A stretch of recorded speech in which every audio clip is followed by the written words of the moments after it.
Everyone, तो हमारा आज का टॉपिक है कम्युनिकेशन के टाइप्स। तो कम्युनिकेशन कितने टाइप्स के होते हैं, किस मीडियम से हम कम्युनिकेशन के टाइप्स बता सकते हैं, हम आज वही डिस्कस करने वाले हैं। और ये मोस्ट इंपॉर्टेंट है। कम्युनिकेशन में इस तरह के क्वेश्चन आपके पूछे जाते हैं। प्रीवियस ईयर पेपर ज़रूर देखिएगा एक बार, ठीक है। चलिए तो स्टार्ट करते हैं। तो कम्युनिकेशन या संचार के प्रकार को हम 4 भागों में बांट सकते हैं। सबसे पहले मैंने मेन कैटेगराइज किया है इनको 4 कैटेगरी में। पहला है कि संबंध के आधार पर या on the basis of relation, कि किस तरह से रिलेशन है, किस तरह से संचार है, उसके आधार पर। दूसरा है संगठनात्मक संरचना के आधार पर या ऑर्गेनाइजेशनल स्ट्रक्चर के आधार पर इसको बोल सकते हैं। दिशा के आधार पर या डायरेक्शन के बेसिस पे हम इसको बोल सकते हैं। माध्यम के आधार पर या मीडियम के बेसिस पर इसको बोल सकते हैं। तो सबसे पहले स्टार्ट करते हैं संबंध के आधार पर। तो संबंध के आधार पर जो पहला कम्युनिकेशन है वो आपका है अंतःवैयक्तिक। अंतःवैयक्तिक मतलब इंट्रापर्सनल। इंट्रापर्सनल में व्यक्ति स्वयं से ही बातें करता है। नेक्स्ट परावैयक्तिक, जिसको हम बोलते हैं ट्रांसपर्सनल। ट्रांसपर्सनल में यहाँ पे आपका अध्यात्म, दैविक और जो स्पिरिचुअल थिंग्स होती हैं वो आ जाती है। मतलब व्यक्ति ऐसी चीज़ों से बात करता है जिनका आज से तो प्रेजेंट टाइम में नहीं है, वो जिसे कहते हैं ना कि हाइपोथेटिकल चीज़ें मानी जाती हैं जिनको। नेक्स्ट है अंतरवैयक्तिक, इंटरपर्सनल। जब एक व्यक्ति किसी दूसरे व्यक्ति से बात करता है तो उसको बोला जाता है इंटरपर्सनल। नेक्स्ट है समूह या ग्रुप कम्युनिकेशन। एक व्यक्ति जब एक से ज़्यादा लोगों से कम्युनिकेट करता है, मतलब 4 या 5 लोगों से कम्युनिकेट करता है एक साथ, तो उसको बोला जाता है ग्रुप कम्युनिकेशन। एंड जन समूह या मास कम्युनिकेशन बोला जाता है। जब एक व्यक्ति अनोनिमस भीड़ से कम्युनिकेट करता है तो उसको मास कम्युनिकेशन बोला जाता है। नेक्स्ट है संगठनात्मक, या अगर हम ऑर्गेनाइजेशनल स्ट्रक्चर देखें तो इसको हम वर्बल और नॉन वर्बल में फॉर्मल एंड नॉन फॉर्मल में बांट सकते हैं, औपचारिक और अनौपचारिक। औपचारिक मतलब जब एक एम्प्लॉयर एम्प्लॉय से बात करता है तो ये आपका किस तरह का हो गया, औपचारिक हो गया। लेकिन अनौपचारिक को हम किस तरह से देख सकते हैं कि जब आप अपने कलीग से बात करते हैं, जैसे चाय ब्रेक पे गए, टी ब्रेक पे गए, तो वो एक अनौपचारिक या इनफॉर्मल। जब दोस्तों से बात करते हैं तो वो आपका क्या हो गया, अनौपचारिक या इनफॉर्मल कम्युनिकेशन कहलाएगा। इसी में आपने ग्रेप वाइन सुना होगा। ग्रेप वाइन भी आपका एक अनफॉर्मल कम्युनिकेशन में आता है, सॉरी इनफॉर्मल कम्युनिकेशन में आता है।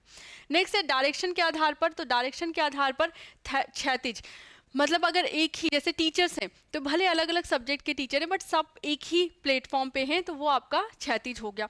या फिर मैनेजर हैं, अगर 4 मैनेजर हैं तो चारों की पोस्ट जो है वो सेम है, भले अलग अलग डिपार्टमेंट्स हैं, तो ये आपका क्षैतिज कम्युनिकेशन। जब वो आपस में कम्युनिकेट करेंगे इसको क्षैतिज कम्युनिकेशन या हॉरिजॉन्टल कम्युनिकेशन बोला जाएगा। नेक्स्ट है वर्टिकल। वर्टिकल कम्युनिकेशन का सिंपल सा मतलब है कि ऊपर से नीचे या नीचे से ऊपर, ऊपर की ओर या नीचे की ओर, राइट। अपवर्ड या डाउनवर्ड डायरेक्शन। जब एक एम्प्लॉयर एम्प्लॉय से बात करता है तो ये ऊपर से नीचे, जब एक एम्प्लॉय एम्प्लॉयर से बात करता है तो ये आपका नीचे से ऊपर, मतलब मैनेजर एम्प्लॉय से बात कर रहा है और एम्प्लॉय मैनेजर से बात कर रहा है।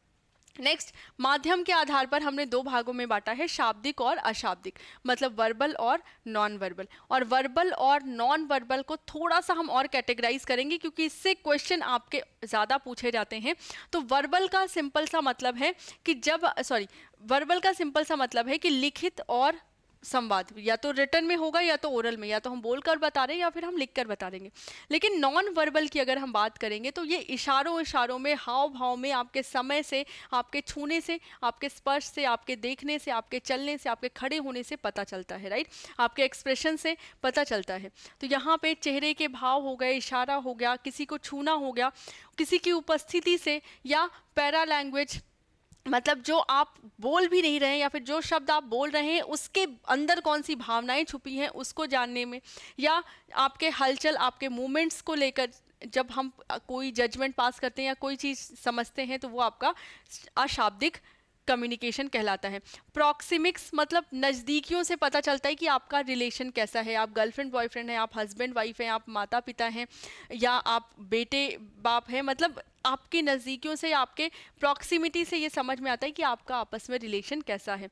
हैप्टिक्स आपके टच से जब समझ में आता है कि ये टच संवेदना वाला था, सहानुभूति वाला था, प्रेम वाला था, किस तरह का था, तो इसको हम बोलते हैं हैप्टिक्स। आर्टिफैक्ट मतलब आपके आभूषणों से, आपके सामान से जब पता चलता है, आपके कपड़े पहनने के ढंग से जब पता चलता है कि आप किस कल्चर से बिलोंग करते हैं, आप कहाँ से बिलोंग करते हैं, या फिर उससे जब कोई चीज़ें कम्युनिकेट की जाती हैं, उससे जब चीज़ें पता चलती हैं उसको हम बोलते हैं आर्टिफैक्ट।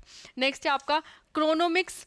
क्रोनोमिक्स का सिंपल सा मतलब है कि जब समय से, जैसे कुछ लोग होते हैं समय से आते हैं, कुछ लोग समय से नहीं आते, तो हम जज करते हैं कि ये लापरवाह है, ये लापरवाह नहीं है। तो जब समय की महत्व को समझ के या समय को पढ़कर हम आपके बारे में, किसी के बारे में बताते हैं, तो उसको हम बोलते हैं, इसको भी अशाब्दिक कम्युनिकेशन बोलते हैं।